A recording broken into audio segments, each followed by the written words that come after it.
Ndagusuhuje inshuti muvandimwe ukomeje gukora iki biganiro by'umwihariko kuri uru rubuga rwitiriwe itorero ry'Abadiventiste b'umunsi wa karindwi rya Gikondo. Nk'uko mubona ibiganiro byacu bitandukanye,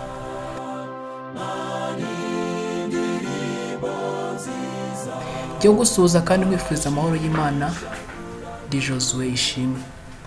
Uyu munsi tugiye kurebera hamwe inkomoko y'Ibyanditswe Byera, ari nabyo Byanditswe Biziranenge. Hari inkomoko y'ibitabo bitandukanye nk'uko tubizi, by'umwihariko bimwe mu bitabo bikomeye cyane hano ku isi bizwi ni iby'ikoranabuhanga, ibitabo by'iyobokamana bivuga amateka ndetse n'ibitabo bindi bitandukanye.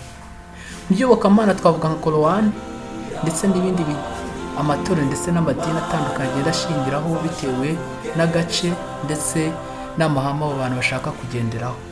Twavuga nk'ibitabo by'Ababudisite, ibitabo by'Abashinto, ibitabo bitandukanye by'Abavudu ndetse n'andi matorero afite aho ahuriye n'amahame y'abayashinze baba bakeneye. Uyu munsi tugiye kurebera hamwe rero inkomoko y'Ibyanditswe Biziranenge, nk'uko by'umwihariko ari nayo ntamyi ndetse bituraje ishinga yo kumenya icyo Imana itubwira muri iyi minsi.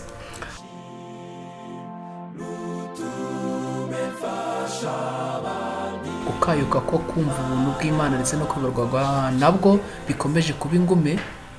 Ni ingenzi ko tumenya Ibyanditswe Byera n'icyo byari byarabivuzeho, ariko tukabimenya tunasobanukiwe ibyo Byanditswe Byera byari iki, byari biyobowe nande, ese byanditswe mu buhe buryo. Nk'uko twabibonye, iyi Bibiliya dukoresha yanditswe n'abantu basaga 40 kandi bayandika mu buryo butandukanye, by'umwihariko mu mimerere itandukanye. Uyu munsi rero tugiye kureba inkomoko y'Ibyanditswe Byera ndetse ariyo Byanditswe Biziranenge. Turifashisha igitabo cyitwa Ibyanditswe b'umunsi wa karindwi bizera, ndetse amahame shingiro 28 y'ukuri kwa Bibiliya. Ndakoresha by'umwihariko page ya 13 ahari umutwe uvuga ngo inkomoko y'Ibyanditswe Biziranenge.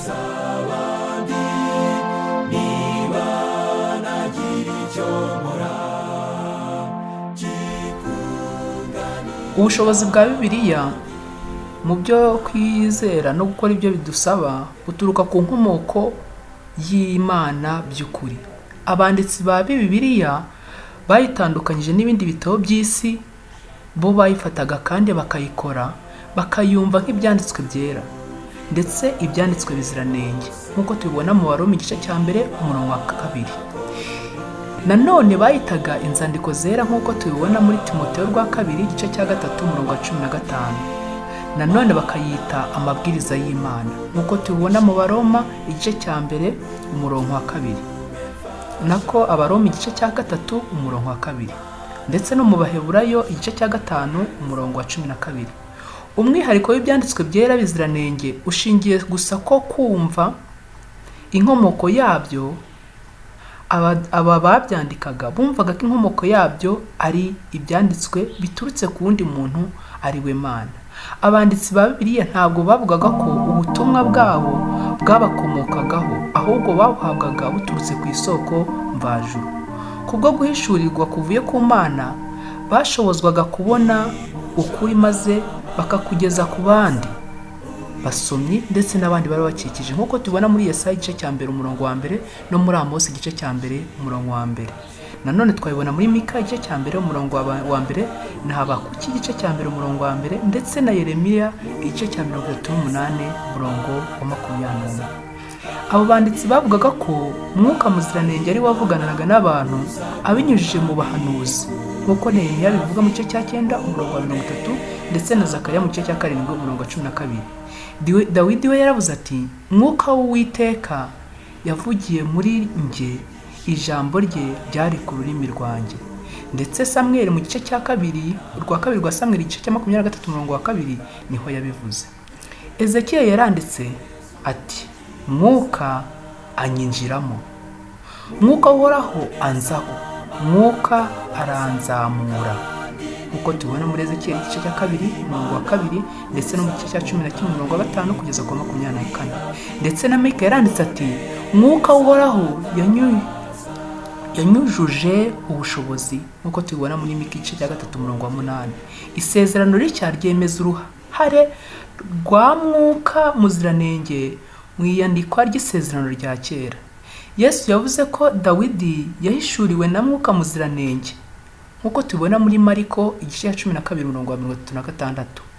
Pawulo yizeraga ko Mwuka Muziranenge yavuze abinyujije muri Yesaya, ibyakozwe no mu gice cya 28:25 nk'uko tubibona. Petero yerekanye ko Mwuka Muziranenge yayoboye abahanuzi bose hatavuyemo n'umwe, nk'uko bigaragaza mu rwandiko rwe rwa mbere igice cya mbere 10 ndetse n'igice cya 11 2. Petero nane mu gice cya mbere 21 rimwe na rimwe yagiye yerekana amahame ndetse anavuga ko Mwuka Muziranenge avuga ati, nk'uko tubibona mu Baheburayo igice cya 3. Aha niba bandika ngo nicyo gituma Mwuka Muziranenge avuga ati, ni ibigaragaza amahame ndetse n'ukuri ko uyu muntu atandikaga umukomotseho.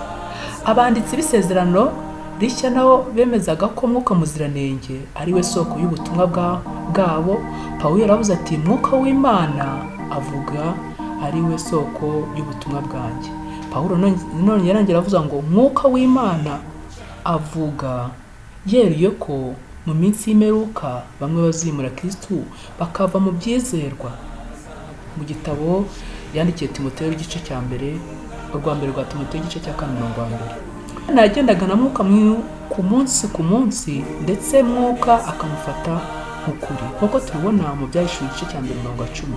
Na Yesu yohereje intumwa ze mu murimo azibwira ati, Mwuka Muziranenge azabafasha, nk'uko tubibona mu Byakozwe n'Intumwa igice cya mbere 2. Ndetse rero binyuze mu Mwuka Muziranenge Imana yahishuye ubwayo mu Byanditswe Biziranenge. Imana yandikishije Ibyanditswe Biziranenge idakoresheje intoki zayo, ahubwo ikoresheje izindi ntoki z'abanditsi bagera nko kuri 40 mu gihe cy'imyaka irenga 1500.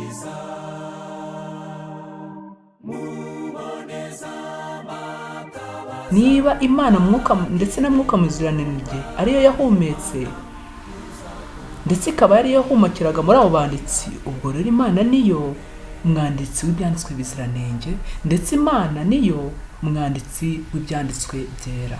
Ibi biragaragaza neza ko Ibyanditswe Byera bitahumetswe n'umuntu, ahubwo byahumetswe n'Imana nk'ubwo Pawulo abivuga, bikaba bifite umumaro wo kwigisha umuntu, kumukebura ndetse no kumwereka inzira nziza y'ukuri.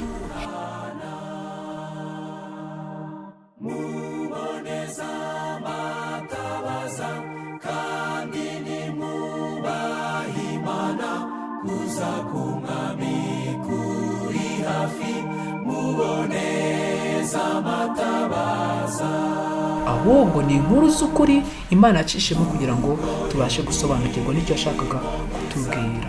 Ubonye ko Bibiliya yemeza neza ko ibi bintu ari ukuri, ndetse n'amatongo yo mu byataburiwe agaragaza neza ko ibi bihamanya n'ukuri. Mu gihe nk'iki rero, ubwo abantu batentebutse ndetse Bibiliya bayifata nk'igitabo gisanzwe, ni umwanya mwiza wo kugaragara ndetse ukerekana yuko Bibiliya ari igitabo kidasanzwe. Ugiye ku mahame y'icyo Bibiliya yigisha, umwanya n'uyu nguyu.